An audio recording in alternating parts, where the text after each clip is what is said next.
Hello, everybody. Tara here. Here we are with another episode of Herbs in Spanglish. So whether you want to learn herbs in English and just learn a little bit about each herb as we go along, or you're working on your language skills and you want to expand your vocabulary, here we are, hopefully with a little bit of each for you. And I'm joined today by Alberto. Hola, hi everyone. I'm Alberto Carbó, and I'm happy to be here. Muy feliz de estar acá con ustedes nuevamente para otro episodio de Herbs in Spanglish. Si quieres aprender más vocabulario en español o solamente un poquito más de las hierbas, puedes aprender un poquito de los dos. Sí, exacto. Y no estamos hablando de nada muy complicado. We're not talking about anything too complicated, so should be easy to follow along. Debe ser fácil entender. Exacto. Mi suegra, por ejemplo, quiere aprender más de las hierbas y siempre me pregunta si puedo hacer algo muy simple como esto.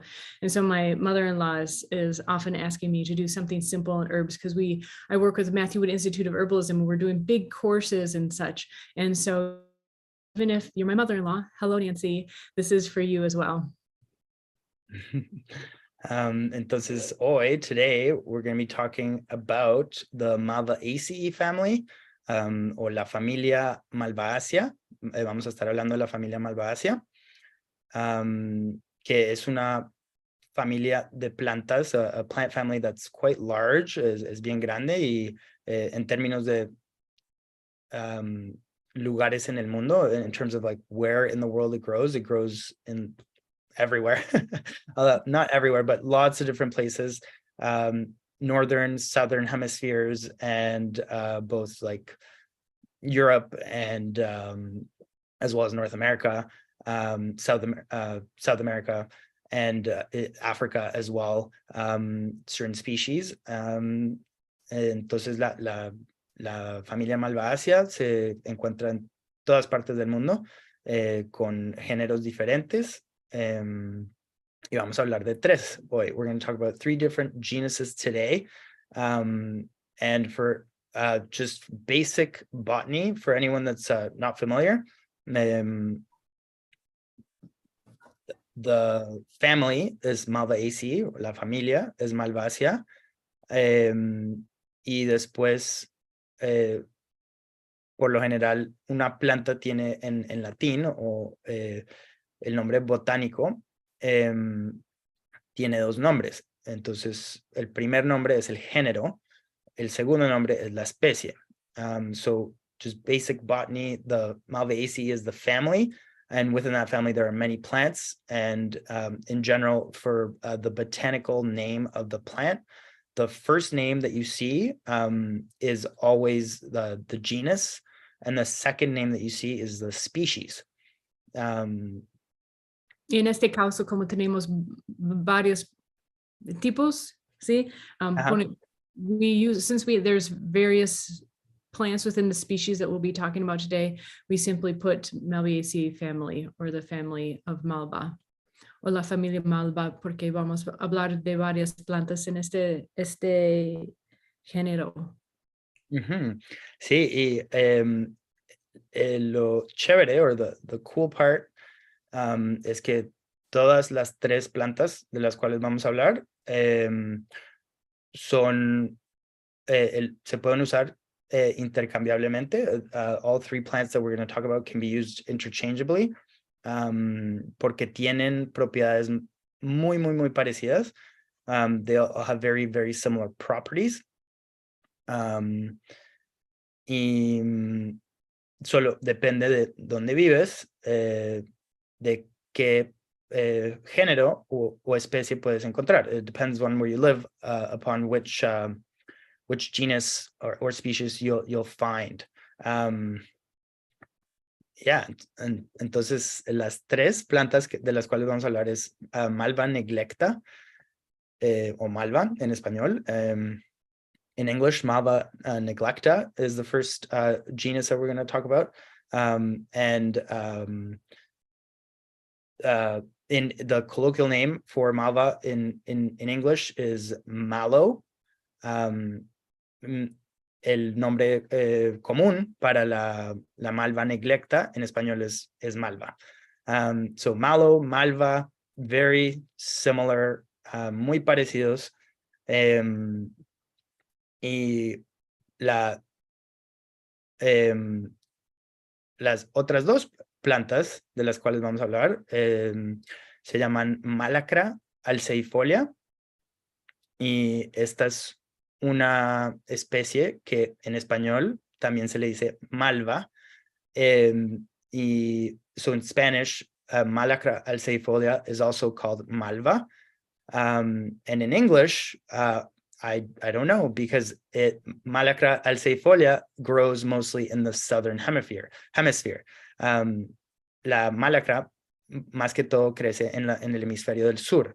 So you'll find it in South America, I believe in Africa as well, but not too much in North America or the northern hemisphere, although I do believe Florida, it can grow in Florida a little bit. Creo que puede crecer en el estado de Florida, en Estados Unidos, un poco, pero no más norte, no más al norte que eso.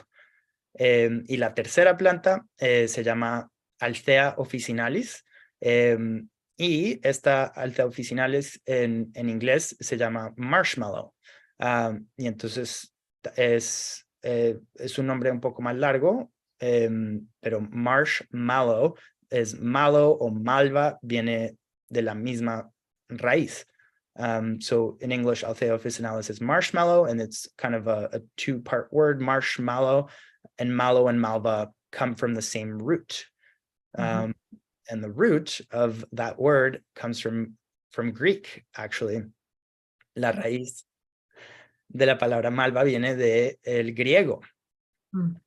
Y es malach o malakos, lo cual significa suave. It means soft. Malakos or malash means soft in Greek.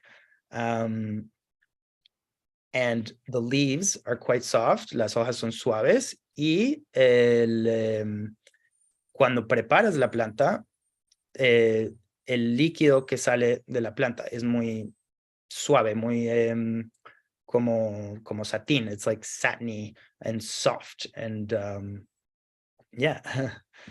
It's amazing. Even the funny things, I did read briefly too, that even the name marshmallow in English, en inglés el nombre marshmallow también es un dulce. Y yo he leído, no sé si es verdad, pero back to the Egyptian times, apparently they actually used marshmallow to make marshmallows. Entonces, yo no sé si es la verdad, pero yo leí que en Egipto, que usan la malva para hacer este dulce que llama también en inglés marshmallows. Entonces, es el mismo nombre, marshmallow, por lo dulce y también para la planta. Interesante, no sabía eso. Y sería interesante porque yo sé que los marshmallows comúnmente se hacen con gelatina de cerdo. They're mostly made with gelatin of pig gelatin. So it'd be interesting to see what a marshmallow made from plants would be like. Right. Sería interesante. Y también el nombre marsh, mi diccionario está diciendo que es pantano. Entonces, la malva del es pantano. Imagino Pantano. que no tiene acentos. Sí, lo dijiste muy bien. And so it's actually the mallow of the marsh, which I'm sure you'll get into also where it grows. So keep going. Sí. Interesting stuff. Going back to Egypt and Greece and the kitchen. Yeah. And what else? Yeah, where does it grow? It grows, it likes moisture. It's a moist plant. Le gusta la humedad. Es una planta húmeda. Entonces probablemente no la vas a encontrar en zonas áridas. You probably won't find it in arid zones, but more in, as the name marshmallow suggests, like, in swampy, boggy areas, or just simply where in places where there is abundant rain. It doesn't have to be a swamp, but just not an arid area. No tiene que ser un pantano, pero simplemente en una zona árida. Bueno, unos nombres diferentes. En español, es importante decir en español, estas tres plantas, comúnmente a todas se les dice malva. Aunque la más común en Sudamérica sería la malacra. Malacra alceifolia. ¿Es la amarilla? Sí, la de flores amarillas. Sí, por lo general la malacra tiene flores amarillas. La malva, que es la del hemisferio norte, or Malva is the northern hemisphere one, has more purple flowers. Y Althea officinalis más como blancas or whitish purplish flowers. Y sí, entonces en español hay muchos nombres diferentes, bueno, similares. There's many similar names in Spanish for Malva. Algunos ejemplos, some examples, alboesa, flor de malva, malva dulce, so sweet malva, and the flavor is a little bit sweet. El sabor sí es un poco dulce, no como el azúcar, pero un poco dulce, a little sweet. Malvisco, es el malvisco y malva son los que yo más he escuchado. Y marva, marvas, malvilla, malvera. Wow. Sí, o sea, Pero son similares. There are a lot of ajá, them, but they're similar. sí, muy similares. Hay algunos que son un poco diferentes, como por ejemplo botonera o botones. And for English speaking, botones is button. So that's an interesting one that, but in English, I also found, I haven't heard it personally, but I found it can be called, the Malva neglecta can be called buttonweed. Y para los que hablan español, weed es como hierba, entonces button es botón, entonces hierba del botón, igual que en español.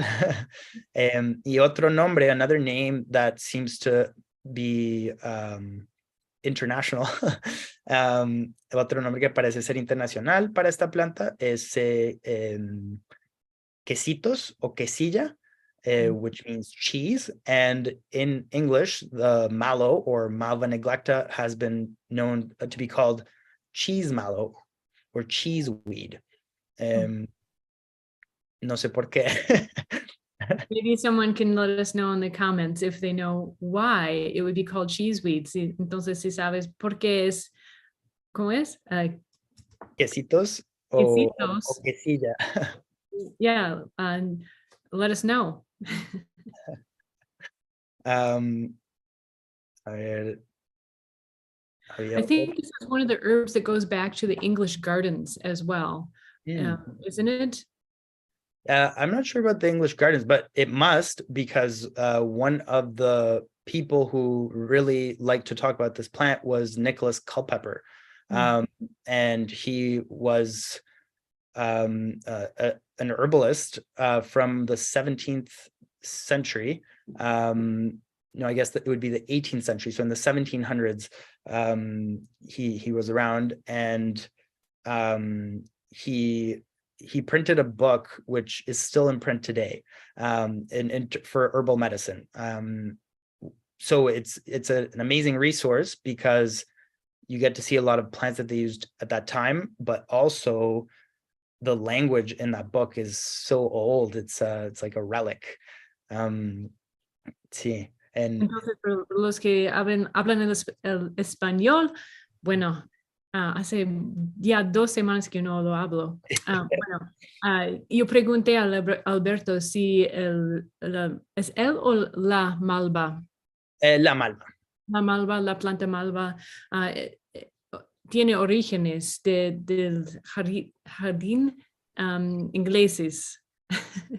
Y dijo que a lo mejor porque hay una herbalista, también era astrólogo, varias cosas, era más o menos doctor, médico en la época de 1700 y escribió varios libros, pero hay un libro que todavía es how would you say, in print.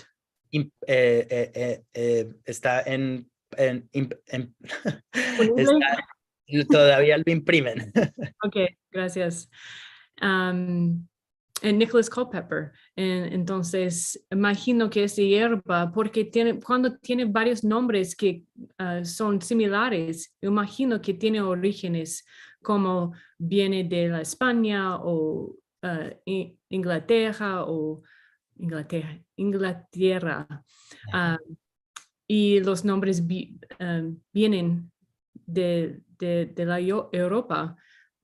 So I just imagine there are a lot of these names, if they have similarities, and someone will let us know for sure that sometimes they just originate and maybe it just overcame, they originated from Europe, especially if they came from like a European garden, that of course those names would translate.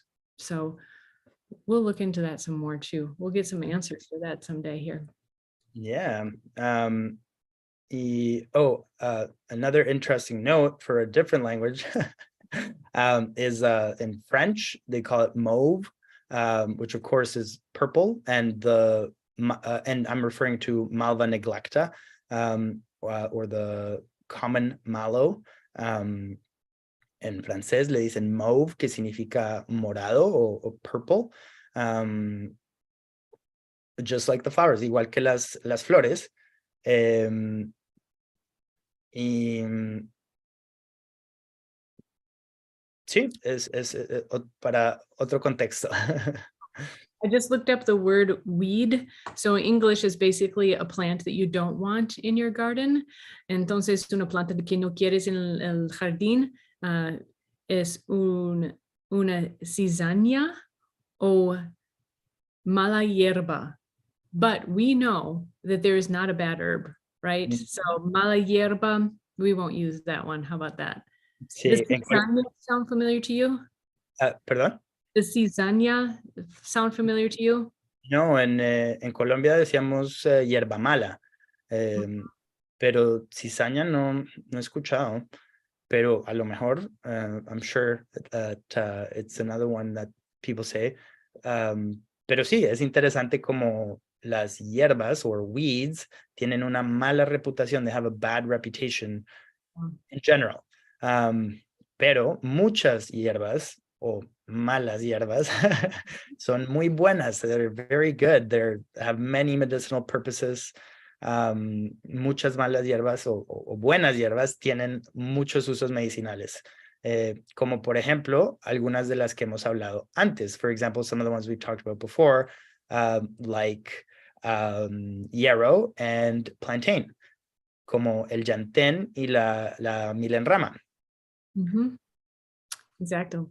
It does have its own word, tiene su propia palabra en portugués, and it is praga.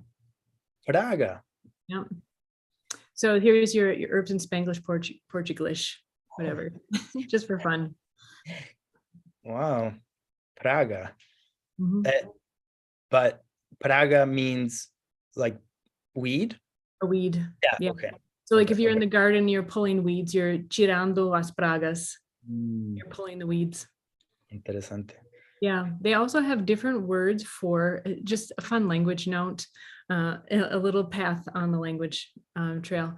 They have different words, like they have the word jardim, like is jardín, right? But that is more of a flower garden, whereas horta, as in horticulture, is more of a vegetable garden. At least that's what my friend told me as we were talking about gardens. So.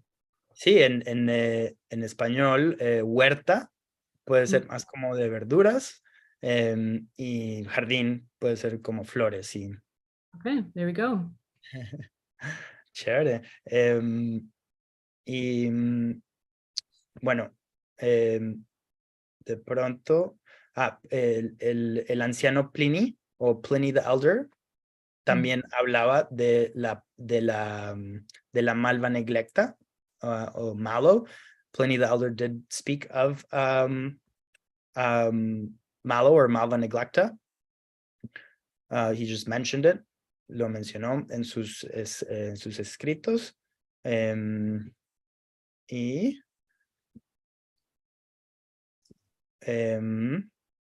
bueno, les voy a mostrar. Bueno, antes podemos hablar, we could talk about the medicinal uses of these three plants, which are very similar. They look a little bit different, but their uses are very, very similar. Aunque se ven un poco diferentes, las tres plantas de las que estamos hablando hoy son muy parecidas en usos medicinales.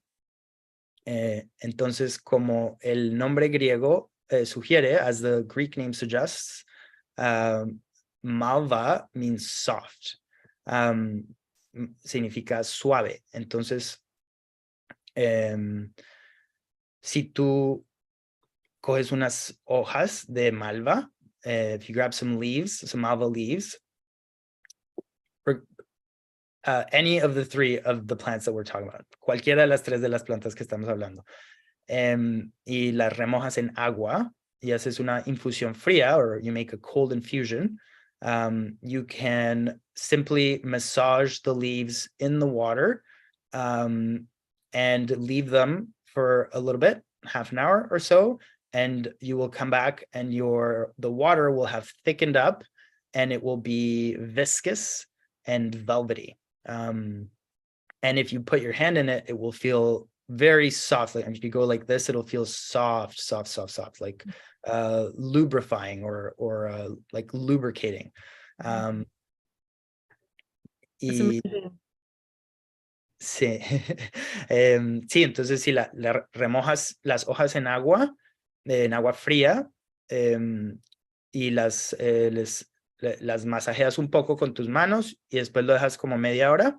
Cuando vuelvas vas a sentir el agua y se siente suave, muy lubrificante, muy lubrificadora, digo. Entonces, that's important to note because that is how it is going to interact with your body if you were to consume it internally.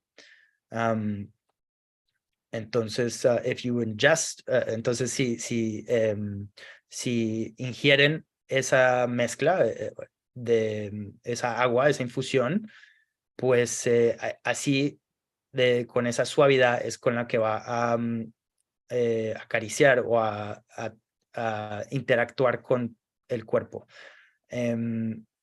It's kind of like a liquid lotion. Imagino que es más o menos como, no es una crema, pero es una crema líquida para el interno o si pones en la piel, por ejemplo. Sí, entonces, exacto, es el uso o la característica se diría emoliente o emollient, lo cual ayuda a suavizar y también a sanar. Entonces ayuda a sanar cosas de la piel como acné, como problemas de rasquiñas, piquiñas, so like rashes and things like this. Acne, it can really help with softening the skin and with hydrating it. Es muy hidratante. It's very hydrating. Y si alguna vez han escuchado hablar de la matriz extracelular, o el líquido intersticial. Eso es un líquido que está todo dentro, en todas partes de nuestro cuerpo. Básicamente todas nuestras células están suspendidas en un líquido, como han escuchado que el 80% del cuerpo es agua. Es esa agua donde se suspenden todas nuestras células, que se llama la matriz extracelular o el líquido intersticial.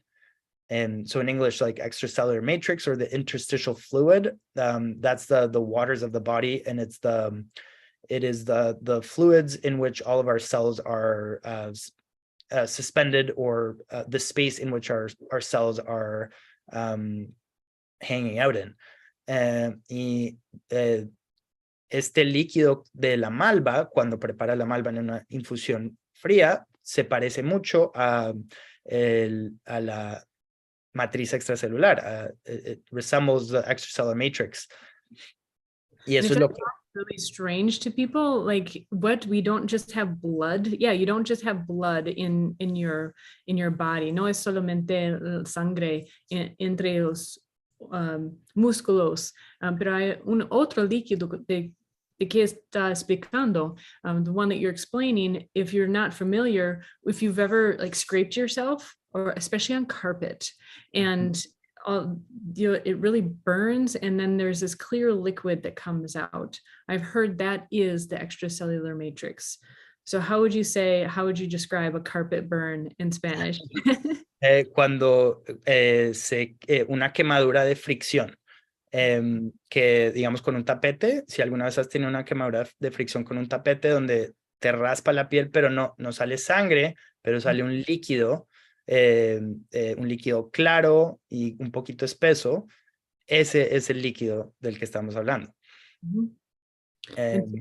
That's a rare case that you see it, that when it comes out, es un caso raro que va a salir del cuerpo, que puedes ver sin sangre. Es muy claro que esto es lo que es.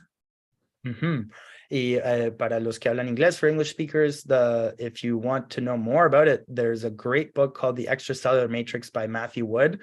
I highly recommend it. It's incredible. It goes in depth into all about the extracellular matrix, all about how it is so important to address the health of the extracellular matrix if we are to address health holistically. Entonces el herborista famoso, tal vez en Sudamérica no lo han escuchado, pero para los que hablan inglés o en el mundo inglés, Matthew Wood es un herborista muy famoso y ha escrito muchos libros, uno de los cuales es sobre la matriz extracelular. Entonces, si lo pueden conseguir y traducirlo, o si pueden leer en inglés, se lo recomiendo 100%, porque habla detalladamente sobre la matriz extracelular y explica cómo preocuparse o enfocarse en la salud de la matriz es importante para en la salud holística. Exacto. Sí, y entonces otros usos. ¿Ibas a decir algo? Yo estaba esperando porque yo sé que tienes una experiencia, una historia, tienes varias cosas. I was just waiting because I know you have a story, a number of things to say, but maybe just even talking about a principle of herbalism. And the principles are you're always trying to balance the body. Un principal del herbalismo, ¿sí? Es el equilibrio, ¿sí? Siempre estamos tratando de establecer el equilibrio en el cuerpo. So you're always trying to establish the equilibrium. So when you're talking about this emollient, it's cooling, it's very moist, it's very good then for dry conditions, or even hot, or like in the instance of the carpet burn. Entonces la malva es muy buena para las condiciones secas, pueden ser también calientes, como en el caso well, how would you say carpet burn? Is there a phrase that you could say? Sí, una quemadura de fricción. Fricción. Sí, dijiste eso antes, gracias. Bueno, and so what I was imagining is, so you might imagine even like have you ever had, especially as people get older, you know, they get drier, their skin gets drier, but that also like internally they're getting drier and losing that moisture. So just as Alberto's explaining more too, imagine that these drier conditions, maybe your joints feel tight and achy. I've even heard that this works well for if they kind of feel granular. Mallow is known to have a saltiness to it. And as Matthew Wood says, the water follows the salt. So it helps to draw water back into the body, which is very common in older people. Entonces, las propiedades de Malva son muy importantes por estos casos o condiciones secas. Por ejemplo, la palabra es idosis, ¿correcto? O idos, personas más viejos, no son Mayores. mayores, tal vez es portugués. Las personas mayores normalmente el cuerpo, los músculos, los joints, I know joints. Las articulaciones. Articulaciones, they kind of dry out, siguen cada año, cada día, cada mes más secos. Entonces, este Malva ayuda a establecer el equilibrio en varias veces, pero es un ejemplo. Pero tú tienes historias y varios ejemplos también que quiero escuchar también. Sí, sí, les voy a contar una historia muy interesante. Ojalá, I hope it's interesting, my story, but antes, before, I'll just say a couple more medicinal uses that are important. Voy a contar unos usos medicinales, unos otros usos medicinales que son importantes. Entonces, dentro del la misma idea de que es, como Tara dijo, es enfriadora. O sea, enfría la planta. Entonces es muy útil para tejidos o órganos que están muy calientes. Entonces, para gente, por ejemplo, que tiene gastritis o gente que tiene condiciones inflamatorias de los intestinos o del sistema digestivo, for people who have inflammatory conditions of the digestive tract, es muy útil porque enfría y suaviza. So it softens, it cools. Y también en los intestinos, en el sistema digestivo, todo el sistema digestivo está cubierto, las paredes del sistema digestivo, el estómago, el intestino delgado, el grueso, todos están cubiertos con unas membranas mucosas. So all of your of the digestive tract is covered with a mucous membrane, and this mucous membrane protects your tissues from the hydrochloric acid and other very abrasive gastric secretions that help with breaking down food. But it is also in that mucous membrane, it is also where all of the bacteria live. So when we speak of the microbiome, the bacteria are not just floating around in your stomach and your intestines, they're actually living in that mucous membrane that's coated to the walls of your digestive tract. So if you don't have a healthy mucous membrane lining in your digestive tract, then it is likely that you're going to experience or that you could experience some digestive issues. Entonces, en español estaba explicando que el sistema digestivo está cubierto de una membrana mucosa, y en esta membrana mucosa tiene dos utilidades. Uno es que protege a los tejidos del sistema digestivo de los jugos gástricos, que son bastante corrosivos y cuya acción o propósito es de deshacer la comida que se ingiere, pero el segundo propósito es que la membrana mucosa, en esas membranas mucosas es donde viven las bacterias del estómago. Entonces, si han escuchado hablar ¿cómo se dice en español? Are you talking about SIBO? El microbiome. Oh, El microbioma. Me so llegó. Si han escuchado hablar del microbioma, ahí en esa membrana mucosa es donde viven todas las bacterias que forman el microbioma, que nos ayudan a digerir y asimilar la comida.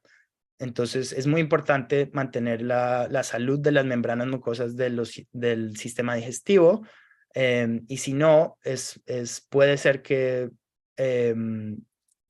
uno le empiecen a pasar problemas digestivos. on a similar note, that's where it's a rare case that Mallow would be contraindicated, is someone who has SIBO or small intestinal bacterial overgrowth. And I'm going to try to translate that into Spanish. So, es raro. Malva es una hierba muy suave, muy, how would you say? No es contra. I just lost it too. Estás diciendo bien, no es indicado en muchos casos, menos the SIBO. So, intestino menor o crecimiento excesivo en el intestino menor de la bacteria. Sería un caso que no quería, no es bueno para usar la malva. So if you have small intestine bacterial overgrowth, usually it's not indicated to use malva because it's going to provide more of an environment for that bacteria to grow where it's not supposed to. So that's something that I've heard. Just wanted to pass that along too. It's probably a good time to say this is not medical advice. We're just sharing some information that we've learned along the way, personal experiences.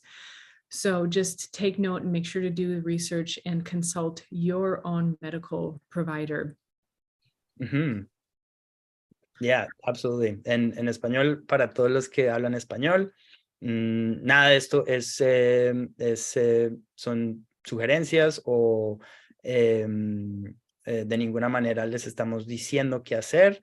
Es todo educativo para aprender. Entonces, siempre busquen la atención de un médico o de un profesional para mantener su salud en la más alta y más de la mejor manera. Gracias. Sí. Y bueno, otros usos clínicos or other medicinal uses es que la malva extrae or draws out. Entonces puede extraer inflamación o pus. It can draw out inflammation and pus.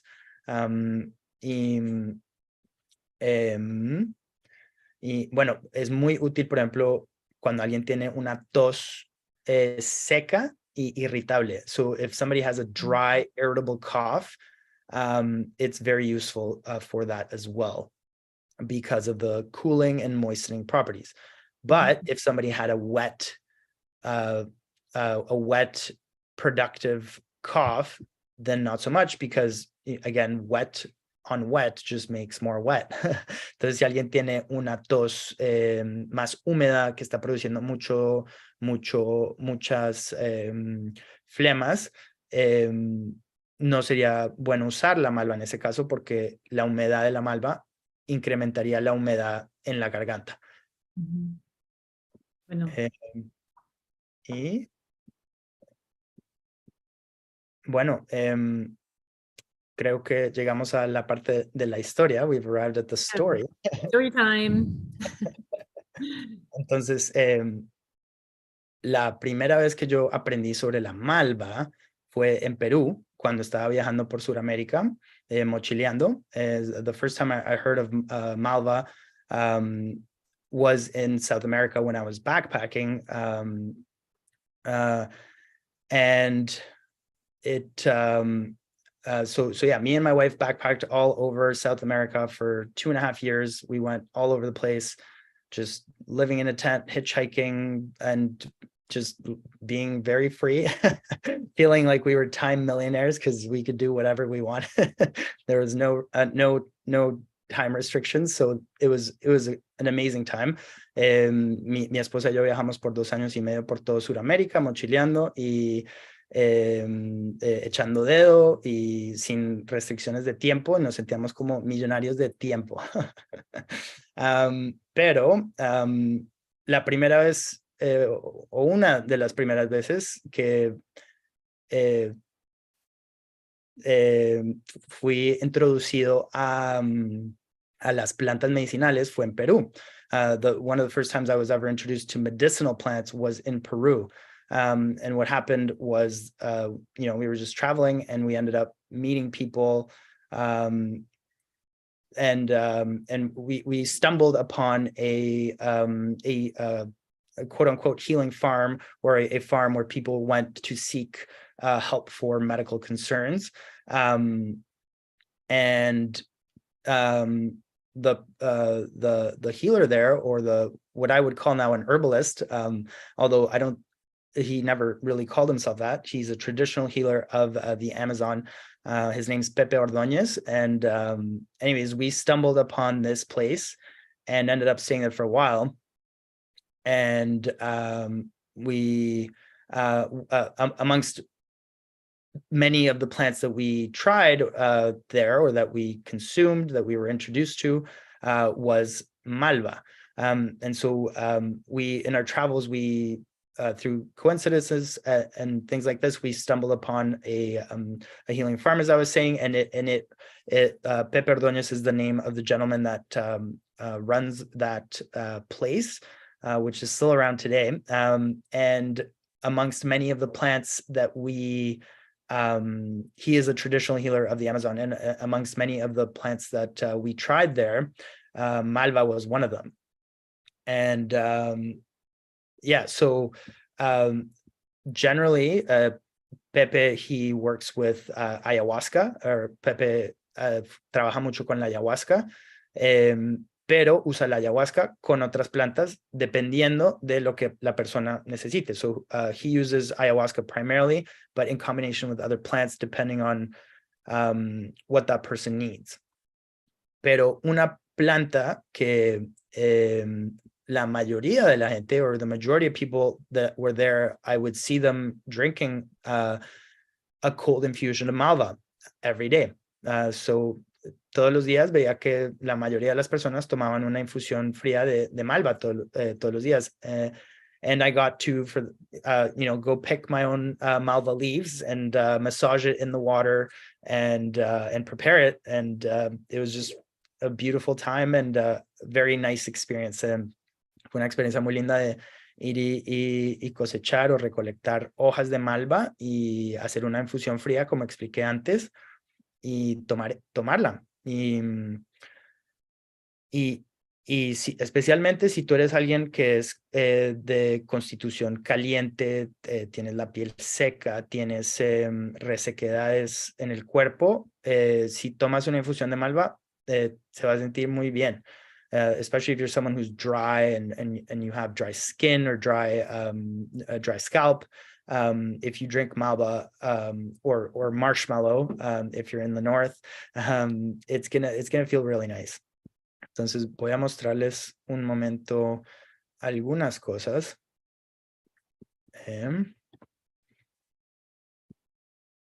Entonces, después de estar ahí,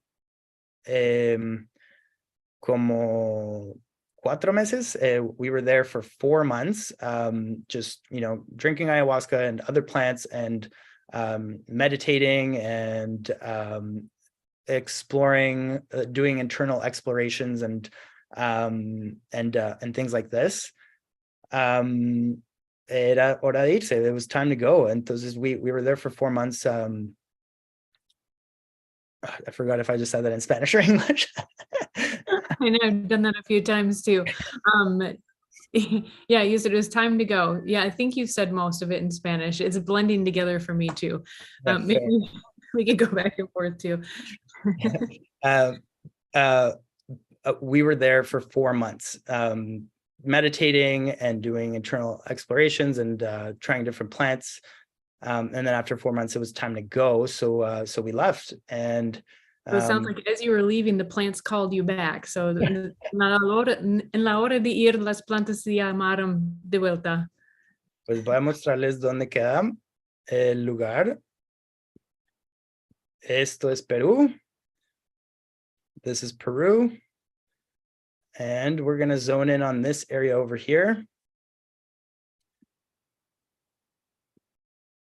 And Tarapoto.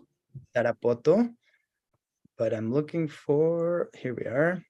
So this is deep in the Amazon. This right here, esto que estoy apuntando es el río Huallaga, or the Huallaga River, which then turns into the Río Marañón, or the Marañón, which means cashew, river. And then this is the Amazon River. Entonces es bastante en la selva. It's deep in the jungle. And yeah, so we were in Yurimaguas. Right here. And this is where Pepe has his healing center. And that's where we were for 4 months. But then we left, as I said. And we came back to Tarapoto over here, which is a bigger city. And then we kept going, but pretty much, I don't know if people would remember from, I think, a previous episode when we talked about yarrow. I mentioned how I have hemophilia. I was born with hemophilia. Entonces, en el episodio de la milenrama, hablamos, surgió el tema de que yo nací con hemofilia. Entonces, en el último día de estar en Yurimaguas, de estar en la finca de Pepe, que se llama Dos Mundos, el Centro de Desarrollo Integral Dos Mundos, or the Center for Integral Development, Dos Mundos, which means two worlds. The day we were leaving there, I started getting a hemorrhage in my left, not my thigh, but the back of my thigh. So I started getting an internal hemorrhage in the back of my thigh, which is not uncommon for people who have hemophilia. It has happened before in my life, many times. Entonces, cuando estamos, el último día que estamos saliendo de Dos Mundos, me empezó una hemorragia no en el muslo, pero en la parte de atrás del muslo, de la pierna izquierda. Y para los que no son familiares o no conocen la hemofilia, eso puede pasar, es común, y me ha pasado muchas veces en la vida, pero what was interesting about this time was that the medicine which I had with me, which I brought from Canada, yo vivo en Canadá y yo viajé con medicina que traje de Canadá. Esa fue una de las razones por la cual mi familia se mudó de Colombia a Canadá. That was one of the reasons why my family moved from Colombia to Canada, because we couldn't get the medicine as easily in Colombia. And so I had it with me, but I was running very, very low. I had only a couple of doses left. And usually the way I use the medicine is prophylactically. So I take it on a regular basis, and it keeps my factor VIII levels high. And then it helps me avoid many issues. Normalmente un hemofílico, si lo mejor es tomar la medicina profilácticamente, y así no evitas muchos problemas. Pero solo tenía como dos dosis, y me empezó esta hemorragia. So this hemorrhage started in my leg, and usually with a hemorrhage like that, I would take 2 doses. but I only had 2 and I didn't want to not have any more. And so I took one, and then I realized, like, no, this is a problem. I took the other one the next day. But it had a mind of its own. There was nothing stopping it. It just became a big problem. My leg, so we left the day we left, the bleed started. And then, by the next day when we were in Tarapoto, it was worse. And then by the next day, when we were in Moyobamba, which I will show. So al día siguiente, o sea, 2 días después de salir de Yurimaguas, llegamos a Moyobamba y mi hemorragia ya estaba bastante grande. Mi pierna estaba como tres veces el tamaño de lo normal. So by this point, when we arrived in Moyobamba, and I'll zoom out so people can see, it's still the jungle, although it's a higher elevation here, so it's quite beautiful. It's like a jungle in the mountains. And in that area of Peru, they call it la ceja de la selva, or the eyebrow of the jungle, because it's kind of up above the eye. So I thought that was an interesting tidbit of information. But yeah, so I'd fully run out of my medicine at this point when we arrived in Moyobamba, and my leg was about 3 times the size of what it should be. Very painful. I could barely walk. Definitely, we could not hitchhike anymore because that takes a lot of effort. Entonces ya no estábamos haciendo dedo porque no podía, estaba muy débil, casi no podía caminar.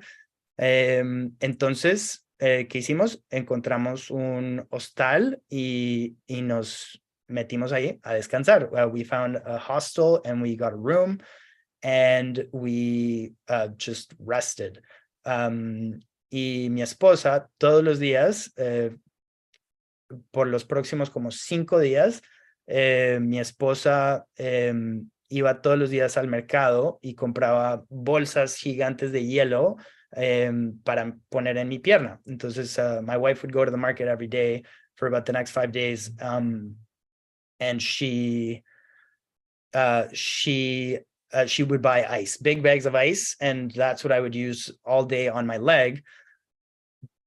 But in the night, the markets would close and there would be no ice. And we tried to get the hostel people to have, there was just no way to have ice. It's the jungle, it's hot. Not everybody has a refrigerator. So there was just no way to have ice in the night. Entonces en la noche no tenía hielo. Pero en el patio de atrás del hostal encontramos varias plantas de Malva. In the backyard of the hostel, we found several plants, several Malva plants, and we had never used it like this. We'd only used it as a cold infusion to drink. En Dos Mundos solo lo habíamos usado como una infusión fría para tomar. But we thought it's cooling. It's my leg was hot, like it was so hot. And even though I've had many hemorrhages like this before, that was probably the worst one. I was delirious. I was pretty much not cognizant. En español, fue una de las peores hemorragias que he tenido en mi vida y estaba en delirio, o sea, no podía, estaba como ido. Y entonces mi esposa recogía la malva y la traía y me ponía hoja, entonces masajeaba la hoja y después la sacaba del agua y la ponía en mi pierna. I would massage the leaves in water and then I would put them on my leg. And I couldn't tell you, like my leg felt like it was burning, and it almost felt like it would sizzle when I would put the leaves on it. The leaves felt cold against my leg. And in the night, it was like, it saved my leg. I think it honestly saved my leg because in if you have a hemorrhage that's really bad and it doesn't stop and it just keeps going, like eventually you risk amputation. Like it's very serious. Entonces, si tú tienes una hemorragia y la hemorragia no para y no para y no para y no para, puede llegar al nivel de que hay que amputar la pierna o el brazo o la parte que sea. Y la Malva me salvó. La Malva me salvó y fue increíble porque mi pierna estaba tan caliente, se sentía tan caliente, y cuando le ponía las hojas de Malva se sentía como si se sentían súper frías y quitaban también el dolor. Entonces, it also took away the pain, which is, I haven't heard anyone talk about Malva for pain, but it definitely helped with the pain. So yeah, that was that. And then after about 5 days, my leg was a little bit better. I was still fragile. And so, but we were able to leave, and we left, and then everything worked out. Después de 5 días, mi pierna estaba mejor, todavía frágil, pero con mucho cuidado pudimos salir de allá y continuar, y todo salió bien. Hey, wow, what a story. You're like, and everything was fine.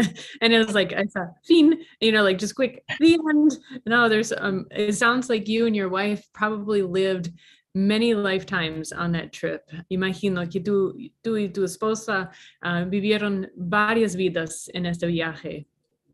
Sí, sí, pues, afortunadamente el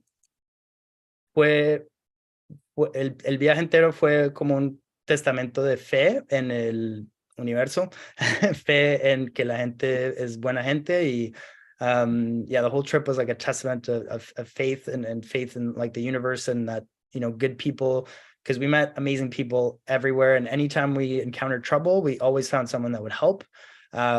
So it was beautiful to see that, humans everywhere are beautiful people. They all want to help. They're all good. Yeah, there's bad people everywhere, but you'll always find someone that is good and that has a good heart and that will help you. Sí, entonces, si alguna vez tienes algún problema y no estás en tu casa o estás en un lugar donde no conoces, simplemente échaselo al universo y alguien te encuentra con buena onda. There's so many thoughts coming to my mind, but maybe it's wrapping up on a really heartfelt note, a really great note. And you said Malva saved your life, but no doubt your wife as well. I'm not doubting that you didn't think that by any means, but it's worth pointing out, that, meeting strangers, vale la pena decir también que también tu esposo salvó tu vida. Y yo sé que ya sabes de esto también, que no era solamente la Malva, pero tenemos que decir algo por ella. Claro, sí, ella me cuidó mucho. She really took care of me. And like you were saying, you go places and you'll find people to help out. That's it's also the people who are consistently by our side, that are so important as well. And my husband and I have been talking a lot about this lately, and I am working on starting what is called a wifey school. Just kind of coming back to that.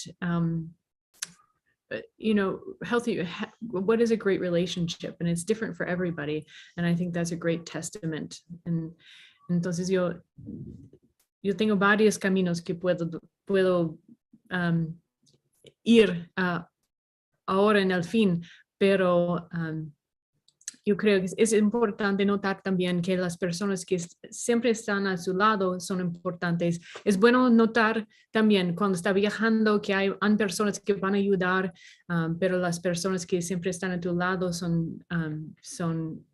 ayudan con los milagros también. Sí, total. Well, that was a great story to end on. That's amazing. That's absolutely incredible. It's worth noting, go to the hospital if you have one near you. But obviously in that case, I bet How far were you into your journey with plants at that point? Were you still just kind of new to plants, and was that maybe a tipping point? Entonces, estabas muy, ¿de qué parte en el camino estaba en su viaje de aprender de las plantas en esta época? Sí, entonces, pues viviendo con hemofilia, yo empecé a buscar alternativas para ayudarme con la hemofilia desde que tenía como 16, 17 años. So like since I was 16, 17, I started looking for alternatives to help me with dealing with hemophilia. Esa fue una de las razones por la cual cuando fui a Sudamérica, yo dije, he leído sobre la ayahuasca, quiero buscar esta planta.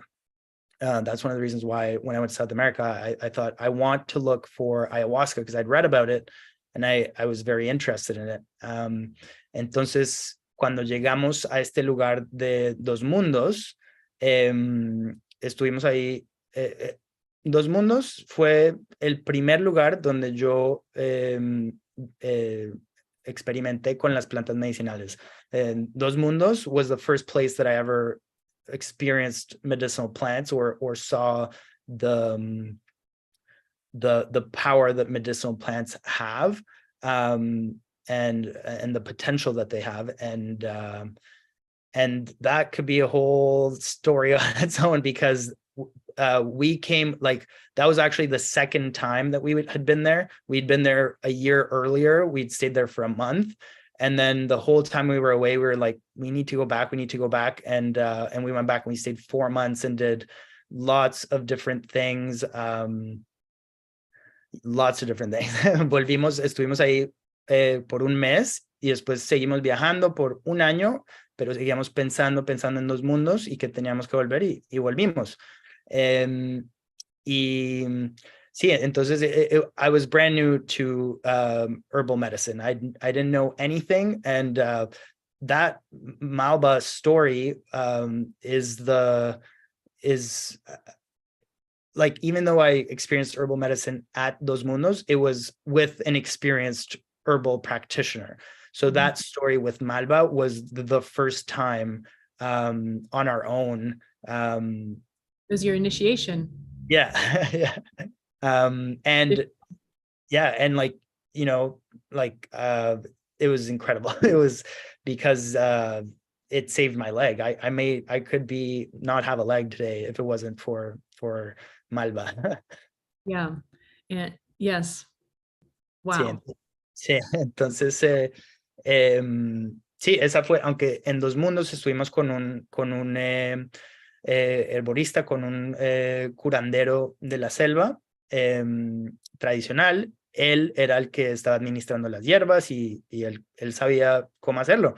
Yo no tenía ni idea, pero la historia con la Malva fue la primera vez que yo y mi esposa, la primera experiencia que tuvimos usando plantas medicinales solos, o sea, personalmente, sin ayuda. Y me salvó mi pierna. Si no fuera por la Malva, tal vez no tendría una pierna hoy. Sí, bueno, era tu iniciación. Iniciación. Sí. Ay, increíble, increíble. Bueno, we'll put the some notes in the show notes. We would love to hear from you. Vamos a poner unas notas en abajo y deja un comentario, preguntas, cualquier cosa, wow, or simplemente wow, or just wow. That is an incredible story. And maybe share your experiences too that you have of Mallow. Again, it's these are stories, experiences, things that we've learned over time. We really hope it helps and serves you as well. There's so much more to learn. This is just scratching the surface. Hay mucho más que puedes aprender sobre la Malva. Es solamente el inicio, pero take charge of your health. We hope this helps you in some kind of way. And yeah, I think we'll see you next time. We have to decide which herb is next, which path of the journey we're going to take next. Sí, hazte cargo de tu propia salud. Acuérdate que esto solo son historias. Y bueno, nos vemos pronto para otro episodio de Herbs in Spanglish. See you soon. Thank you. Adios.